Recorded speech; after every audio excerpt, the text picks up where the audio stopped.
Hello everyone, welcome to you all in English Baba YouTube channel run by mister Anmol sir. आज आप लोगों के लिए लेकर के मैं आया हूँ सीबीएसई क्लास 10 फर्स्ट फ्लाइट से 7 जो चैप्टर है ग्लिम्पसेस ऑफ इंडिया, वो आज आप लोगों के बीच में लेकर के आया हूँ, जिसका मतलब होता है भारत के कुछ झलक। ग्लिम्प्स का मतलब होता है झलक। तो ये जो 7 जो चैप्टर है फर्स्ट फ्लाइट का सीबीएसई क्लास 10 से, उसके जो 3 पार्ट्स है। फर्स्ट है ए baker from Goa, second is कुर्ज, third is that T from Assam. जो तो चलिए फर्स्ट जो पार्ट है 7 चैप्टर का वो हम शुरू करते हैं। ए बेकर फ्रॉम गोवा। बेकर का मतलब होता है रोटी बनाने वाला, ब्रेड बनाने वाला, पाव रोटी बनाने वाला, जो कहाँ से बिलोंग करता है, गोवा से बिलोंग करता है। तो चलिए इसको स्टार्ट करते हैं। This is a pen portrait of a traditional Goa village baker who still has an important place in his society। यह शब्द चित्र एक पारंपरिक गोवा के गांव के ब्रेड यानी कि पाव रोटी बनाने वाले का है। who still has an important place in his society, जिसका उसके समाज में अभी भी उसका महत्वपूर्ण स्थान अभी भी है। तो स्टार्ट करते हैं चैप्टर को। Our elders are often heard reminiscing nostalgically about those good old Portuguese days। हमारे बड़े बूढ़े अक्सर यानी कि हमारे जो बुजुर्ग जो हैं वो अक्सर बीती हुई काल के बारे में विचार विमर्श करते हुए सुनाई पड़ते हैं। रिमाइंसिंग नॉस्टैल्जिकली का मतलब होता है thinking about the past fondly, यानी कि पुराने समय के बारे में शौकीन से सुनना, उसकी सुनाई करना। तो हमारे जो बड़े बूढ़े जो बुजुर्ग जो होते हैं वो अक्सर बीती हुई बात को यानी बीती हुई समय के बारे में जो बात बीत जाती है उसकी विचार विमर्श करते हुए सुनाई पड़ते हैं। The Portuguese and their famous loaves of bread, अपने अच्छे बीते हुए पुर्तगाली दिनों की बात करते हैं, जो कि पुर्तगालियों की तथा उनके प्रसिद्ध पाव के टुकड़ों की है। Those eaters of loaves might have vanished but the makers are still there। उन टुकड़ों को खाने के लिए यानी कि जो ब्रेड जो होती है, पाव रोटी जो होती है, उसके जो टुकड़ों को खाने वाले चाहे समाप्त हो गए हों, लेकिन उन्हें बनाने वाले अभी भी वहाँ हैं। खाने वाले भले ना हो लेकिन उसको बनाने वाले मेकर यानी कि पाव रोटी को बनाने वाले अभी भी वहाँ हैं। कहाँ? गोवा में। We still have amongst us the mixers, the molders and those who bake the loaves। Those age old time tested furnaces still exists। हमारे बीच अभी भी सामान मिलाने वाले सांचे और डालने वाले और टुकड़ों को पकाने वाले उपस्थित हैं, यानी कि उसके बीच अभी भी पाव रोटी बनाने वाले लोग हैं। चाहे उसको खाने वाले लोग इंटरेस्ट ना हो या ना हो, लेकिन उसको बनाने वाले अभी भी लोग वहाँ हैं। The fire in the furnaces has not yet been extinguished. भट्टी की अग्नि अभी तक बुझी नहीं है, यानी कि पाव रोटी जिस भट्टी में बनता है, जिस फर्नेसेस में बनता है, उसकी अभी भी संकेत यानी कि अभी भी वो बुझी नहीं है, अभी भी वो जारी रहती है। द थर्ड and jingle of the traditional baker's bamboo heralding his arrival in the morning can still be heard in some places। पारंपरिक पाव बनाने वालों के लट्ठों यानी कि बांस की जो लट्ठियाँ जो होती है कि उसकी थप थप और छन छनाहट जो होती है वो अभी भी संकेत देती है, जो कि सुबह उनके आगमन का संकेत देती थी। Maybe the father is not alive but son still carries on the family profession. अभी भी कई स्थानों पर सुनी जा सकती है कि शायद पिताजी जीवित नहीं है, लेकिन परंतु बेटा अभी भी परिवार के कंधों को आगे बढ़ा रहा है। The bakers are even today known as pader in Goa. इन पाव रोटी बनाने वालों को आज भी गोवा के पादेर से जाना जाता है।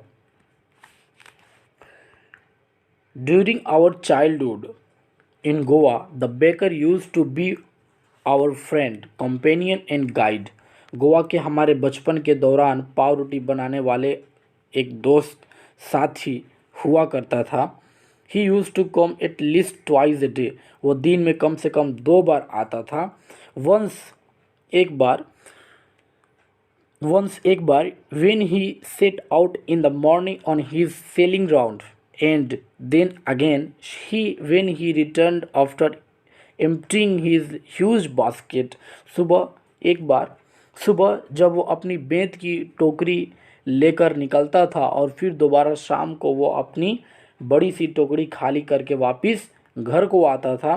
The jingling thud of his bamboo woke us up from sleep, and we ran to meet and greet him। Why was it so? उसके लठ की जो आवाज़, जो छनछनाती हुई जो आवाज़, जो थम थम जो बजती थी, वो हमें नींद से उठा देती और हम उससे मिलने और सत्कार करने भागते। ऐसा क्यों होता था? ऐसा क्यों था? Was it for the love for loaf? क्या ऐसा पाव रोटी के टुकड़ों से प्यार करने का कारण था, स्नेह के कारण था? नॉट एट ऑल, बिल्कुल नहीं। The loaves were bought by some Paskin or Bastin, the maid servant of the house। What we longed for were those bread bangles which we choose carefully। Sometimes it was sweet bread of a special make। पाव के पाव रोटी के जो टुकड़े जो होते हैं, तो उसके पास्किन या बास्तीन नामक घर की नौकरानी द्वारा खरीदे जाते थे। हम तो जो चाहते थे वे होती थी, वे पाव चूड़ियाँ जो हमें बहुत ध्यानपूर्वक चुनते थे। यानी कि जो लोग भी पाव रोटी खरीदने आते थे उसको ध्यान से चुनते थे, अच्छे से चूज़ करते थे, पसंद करते थे। अच्छे लगता था वो लोग खरीद के ले जाते थे, और नहीं लगता था वो लोग नहीं लेकर जाते थे। कभी कभी वे विशेष प्रकार से बनी मीठी डबल रोटी भी होती थी जो वो खरीद कर लेके जाते थे। The baker made his musical entry on the scan with the jung jung sound of his specially made bamboo staff। पाव रोटी बनाने वाले ने जंग जंग की धुन के साथ दृश्य में आगमन किया। One hand supported the basket on his head, and the other banged the bamboo on the ground। एक हाथ उसके सिर की टोकरी को सहारा दे रहा था और दूसरा हाथ लठ की फर्श पर बजा रहा था। यानी कि जो बेकर जो था, वो जो पाव रोटी बेचने वाला जो था, वो एक हाथ अपने सिर पे जो टोकरी, जो बास्केट में जो रखा हुआ था केक्स ब्रेड्स वगैरह, उसको पकड़ा हुआ था, होल्ड किया हुआ था, और दूसरे हाथ से वो लठ की जो आवाज़ें जो थी झंग झंग करके वो बजा रहा था। He would greet the lady of the house with good morning and then place his basket on the vertical bamboo। वो घर की जितनी भी औरतें जो होती है उसको ग्रीट करता, यानी कि सुप्रभात कहता, रिस्पेक्ट देता, कहकर सत्कार करता, और फिर अपनी टोकरी सीधे खड़े लठ पर टिका देता। We kids would be pushed aside with a mild rebuke, and the loaves would be delivered to the servant। हम बच्चों को एक हल्की डांट के साथ एक तरफ धकेल दिया जाता था और घर के नौकर को पाव रोटी दे दिए जाते थे। But we would not give up, लेकिन हम हार नहीं मानते थे। We would climb a bench और the parapet and peep into the basket somehow. हम एक बेंच या मुंडेर पर चढ़ जाते और टोकरी में किसी तरह झांकते। मुझे अभी भी उन पाँवों की अलग सी मीठी खुशबू याद आती है। I can still recall the typical fragrance. Fragrance का मतलब होता है खुशबू। I can still recall the typical fragrance of those loaves for the elders and the bangles of for the children. यानी कि मुझे अभी भी उन पाव की रोटियों की अलग अलग मीठी खुशबू याद आती है। पाव रोटी के टुकड़े बड़ों के लिए और छल्लो बच्चों के लिए हुआ करता है। उस समय हम अपने दंत मंजन करना और मुंह धोने की परवाह नहीं करते। बच्चे बोल रहे हैं कि when we didn't even care to brush our teeth or wash our mouth properly, and why should we? Who would take the trouble of plucking the mango leaf for the toothbrush? यानी कि जो बच्चे जो होते हैं वो लोग मुंह धोना और ब्रश करना भूल जाते थे, लेकिन क्योंकि वो उन पाव रोटीज़ को बहुत ही लाइक करते थे, बहुत ही पसंद करते थे। और करते भी क्यों, कौन आम के पत्तों को दांतों की ब्रुश के लिए तोड़ने की परेशानी मोल लेना चाहिए। We would take trouble of plucking the mango leaf for the toothbrush, and why was it necessary at all। और इसे तोड़ने की परेशानी क्यों ले, और ये इतना ज़रूरी क्यों है। Hot T could wash and clean up everything so nicely after all। शेर ने कभी अपने दांत की ब्रश बनाने के लिए तोड़ने की परेशानी नहीं लिया। शेर ने कभी दांत साफ नहीं किए। गर्म चाय आखिरकार सब कुछ अच्छी तरह से धो और साफ कर देती है। यानी कि गर्म चाय अगर आप पीते हैं ब्रश करने से पहले, तो आपकी जो दांतों पे जो मैल वगैरह जो होते हैं, जो गंदगी जो होती है, वो सब आपके पेट के अंदर चली जाती है, आपके मुंह ऑटोमेटिकली साफ हो जाते हैं। ऐसा कौन कह रहे हैं, इस ए बेकर फ्रॉम गोवा जो चैप्टर है, जो टाइटल है, उसके जो राइटर हैं ल्यूसियो रॉड्रिग्ज़, वो कह रहे हैं। आगे चलते हैं इसको। Marriage gifts are meaningless without the sweet bread known as the bol, just as a party or a feast loses its charm without bread. यानी कि शादी के दिए गए मीठी डबल रोटी के उपहार के बिना सब कुछ अधूरा हो जाता है, जिसे हम बोल कहते हैं। डेट इज कॉल्ड बोल, जिसे हम लोग क्या कहते हैं, बोल कहते हैं। Not enough can be said to show how important baker can be for a village. उसी प्रकार बिना डबल रोटी के कोई भी दावत या भोज अपना महत्व खो देते हैं, अपनी वैल्यू को खो देते हैं। The lady of the house must prepare sandwiches on the occasion of her daughter's engagement.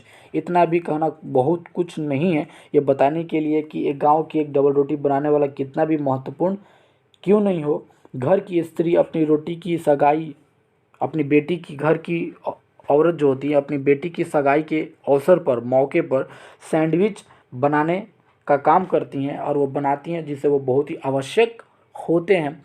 Cakes and bolinhas are a must for Christmas as well as other festivals. Cake तथा बोलिनहाज क्रिसमस और दूसरे पर्वों पर बहुत ही ज़रूरी होता है, दूसरे त्योहारों पर बहुत ही ज़रूरी होता है। दस इस वजह से the presence of the bakers furnace in the village is absolutely essential. एक गांव में पाव रोटी बनाने वाले की भट्टी होना अत्यंत अनिवार्य होता है, बहुत ही ज़रूरी होता है। द बेकर और bread seller of those days had a peculiar dress known as the kabai. उन दिनों पाव रोटी बनाने वाले यानी कि डबल रोटी बेचने वाला एक विशेष प्रकार की पोशाक पहनते थे, यानी कि कपड़े पहनते थे, जिसे हम लोग कबाई के नाम से जानते हैं। यानी कि जो भी पाव रोटी जो बनाने वाले जो होते हैं, वो एक ड्रेस पहन के बनाते हैं और उसको सेल भी करते हैं, बेचते भी हैं। उसको हम लोग क्या बोलते हैं, कबाई बोलते हैं। It was a single piece long frock reaching down the knees. In our childhood, we saw bakers wearing a shirt and trousers which were shorter than full length ones and longer than half pants। वो एक संपूर्ण लंबी frock होती थी जो घुटने तक पहुंच जाती थी। अपने बचपन में हम पाव रोटी बनाने वालों को एक कमीज तथा एक ऐसी पैंट पहने हुए देखते थे जो कि पूरी पतलून की लंबाई से छोटी और निकलकर लंबी होती थी। इवन टुडे आज भी anyone who wears a half pants which reaches just below the knees invites the comment that he is dressed like a pader. आज भी जो कोई ऐसी निकर पहने जो कि घुटने से नीचे तक पहुंचती हो, ऐसी टिप्पणी मिलती है जो उसे पादेर की तरह एक तैयार हुआ होता है, पादेर की तरह एक ड्रेस तैयार होती है, जिसको कबाई बोलते हैं, जो बेकर वगैरह उसको पहनते हैं। The baker usually collected his bills at the end of the month. पाव रोटी बनाने वाला ज़्यादा अपने बिल महीने के अंत में इकट्ठा करता है। यानी कि राइटर कह रहे हैं, ऑथर कह रहे हैं कि पाव रोटी जो होता है जो बनाते हैं वो प्रत्येक दिन क्या करता है कि सभी लोगों के घर पहुंचाता है, और लास्ट महीने के लास्ट दिन में जो उसकी जो जो जो जिस दिन से वो शुरुआत करता है, उस दूसरी मंथ में जो पहली जो तारीख जो होती है जिसका वो महीना उसका पूरा हो जाता है, उस दिन वो जाके अपनी सारे जहाँ जहाँ पे वो सेल करता है वहाँ पे जाके वो पैसा इकट्ठा कर लेता है। Monthly accounts used to be recorded on some wall in pencil, महीने का हिसाब किसी दीवार पर पेंसिल से लिख दिया जाता था। Baking was indeed a profitable profession in the old days, the baker and his family never starved, पुराने दिनों में पाव रोटी पकाना एक लाभदायक व्यवसाय था जो उसका परिवार तथा उसके नौकर सदा खुश और संपन्न नज़र में आते थे। ही व his family and his servants always looked happy and prosperous, यानी कि वो यानी कि बेकर और उसका परिवार तथा उसके नौकर सदा खुश नज़र आते थे। Dear plump physically was an open testimony to this even today. Any reason with a jackfruit like physical appearances is easily compared to a baker. उनका गदराया शरीर यानी कि उनका एफोर्टेबल शरीर बॉडी जो होती है इस बात का एक खुला प्रमाण देता था कि आज भी किसी व्यक्ति के कटहल जैसा कि शरीर छवि को सरलता से पाव रोटी बनाने वाले की तुलना की जाती है। सो आई होप यू गाइज ये अब 7 जो चैप्टर का जो फर्स्ट पार्ट जो था बेकर फ्रॉम गोवा कंप्लीट हुआ। सो आई होप यू गाइज ये चैप्टर्स आपको क्लियर हो गया होगा। कोई भी कमेंट कोई भी डाउट हो तो आप डायरेक्ट कमेंट बॉक्स में लिख सकते हैं। किसी भी प्रकार की कोई भी सीबीएसई से रिलेटेड आपको जो भी चैप्टर्स चाहिए आप यूट्यूब पे जाके उसका चैप्टर का नाम और अंत में इंग्लिश बाबा अनमोल सर लिख दीजिए, आपको इमिडिएटली आपको मिल जाएगा। So thank you very much English Baba से जुड़ने के लिए, धन्यवाद।